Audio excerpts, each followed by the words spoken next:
आता आपल्या आवडत्या मालिकेचे संपूर्ण भाग मालिका प्रसारित झाल्यानंतर लगेचच पाहू शकता फक्त सन नेक्स्ट वर. भारतातील प्रेक्षकांसाठी मोफत सेवा.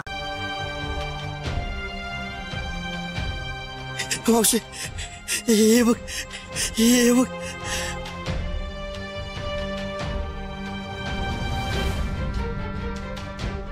अरे औषधाचा रंगच बदलला की. होय मावशी, अगं तुझी उगवाई देवी पावली बघ. देवी पावली बघ तुला. लई निर्मळ मनाचा आहेस तू. तुझ्या मनात कपट नाही ना, म्हणून देवीनं औषध पहिल्यासारखं केलं. त्याच्यातलं ईश संपून टाकलं बघ. अगं मावशी, तुझे कष्ट आणि देवीच्या पाठबळामुळे झालंय बघ. समद समद समद गुणकारीच आहे बघ. मी तुला म्हणलं होतं ना की अक्षरांच्या पाठीशी कायम देवी आहे म्हणून. ते खरं आहे बघ. देवी अशी प्रचिती देते बघ मावशी.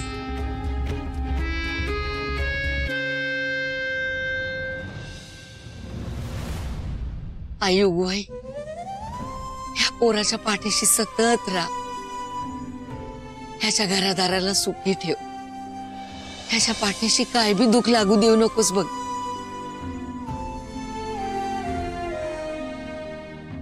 लेकरा, आईच्या आशीर्वादानं तुझा अमृत तुला परत मिळालाय बघ.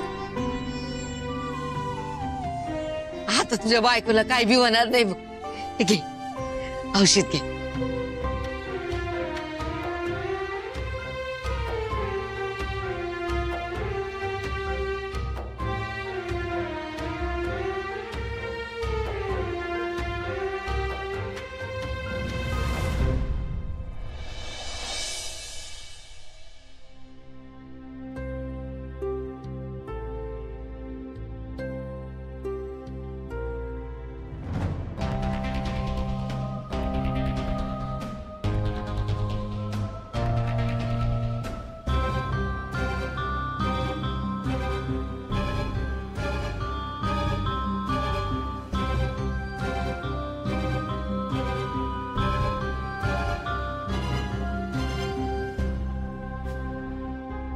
तुळशी माते,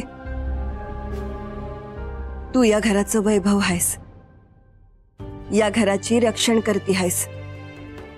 बाहेरून येणारी समधी संकट तू अंगणातच रोखून धरतीस. अक्षरा भी तुझ्या वाणीच आहे. ती भी या घराचं वैभव आहे आणि ती भी समध्या संकटापासून या घराचं रक्षण करते. समधी संकट स्वतःवर घेते. पर आज त्याच अक्षरावर एवढं मोठं जीवावरचं संकट आलं आहे. तिच्यावर तुझी कृपा असू दे. तिला लवकरात लवकर बरं कर. या घरावर तुझी कृपा दृष्टी अशीच अखंड असू दे.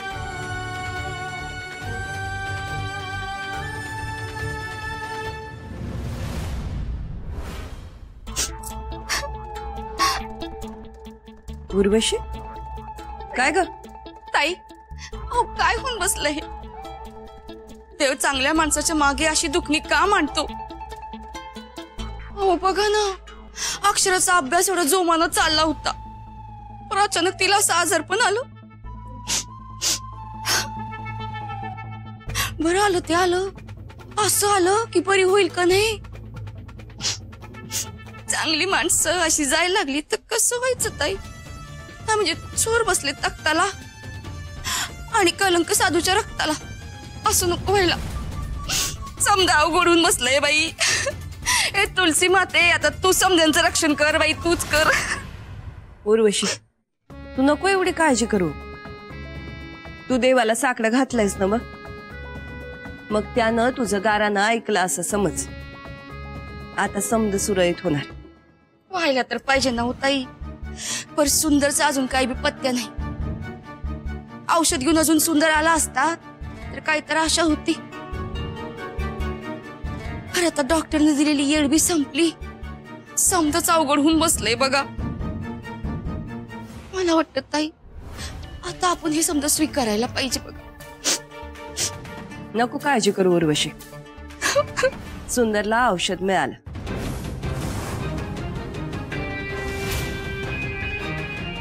उर्वशी मिळालं औषध. वय एवाना निघाला बी असेल तो. अहो एकदम भारी झालं की, चांगलंच झालं म्हणायचं. वय आणि यापुढं बी सगळं चांगलंच होणार.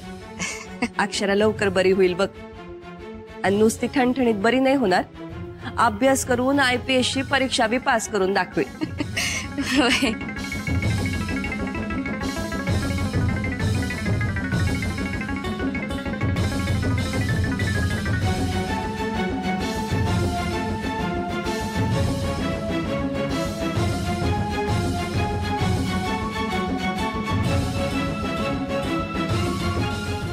काय करावं या बिनकामाच्या नवऱ्याला.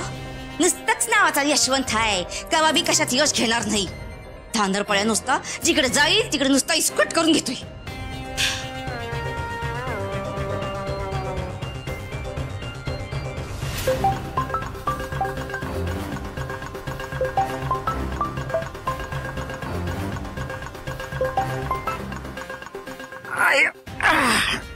बोल ग उर्वशी. एक मिनिट थांब. अगं काय नाही, काल एवढी धावपळ झाली त्याच्यामुळं कधी रात्री इकडे डोळा लागला माझं मलाच कळलं नाही बघ. नाही आता एकदम फ्रेश आहे मी. आलोच. होय, फ्रेश वाटते. अहो डोळे उघड आधी. हा, तुम्हाला कवा कधी काही काम सांगितलं आणि तुम्ही ते नीट पार पाडलं असं कवा बी होणार नाही. काय झालंय उर्वशी आता? ते बी मलाच विचारा. हे बघ, उगाच का नाही नमनाला घडाभर तेल होतो नकोस. काय झालंय ते नीट सांग मला. काल तुम्हीच मला फोन करून सांगितलं होतं ना की सुंदरला दिलेलं औषध वाया गेलं म्हणून. अगं हो की मग. ते औषध चांगलं आहे आणि सुंदर ते औषध घेऊन इकडे निघाला बी आहे. काय हे कसं काय झालं? वय तेच मी विचारतीये. अहो कसं शक्य आहे? काल रात्री एवढी झोपमोड करून मला सांगितलं की सुंदरला दिलेलं औषध वाया गेले म्हणून. मग ते सकाळी चांगलं कसं झालं? अगं खरंच ते औषध खराब झालं होतं, तुझी शपथ. अगं मी बघितलं का नाही तेव्हा ते औषध खराबच झालं होतं. आता परत कसं काय चांगलं झालं मला काय कळणं झालंय. मी एक नाही तुला खात्रीनं सांगतो बघ, ते औषध एका रात्रीत परत तयार करणं हे काय त्या म्हातारीला शक्य नव्हतं. पण आता मग परत कसं काय चांगलं झालं काय माहित. तुम्ही ना नुसत्या झोपा काढा तिकडं. हा, अहो जरा डोळे उघडून बघा, स्वप्नात जागे व्हा आणि जरा नीट चौकशी करा काय झालं ते. हे बघा, सुंदर औषध घेऊन निघालाय, पण इकडं पोचता कामा नाही.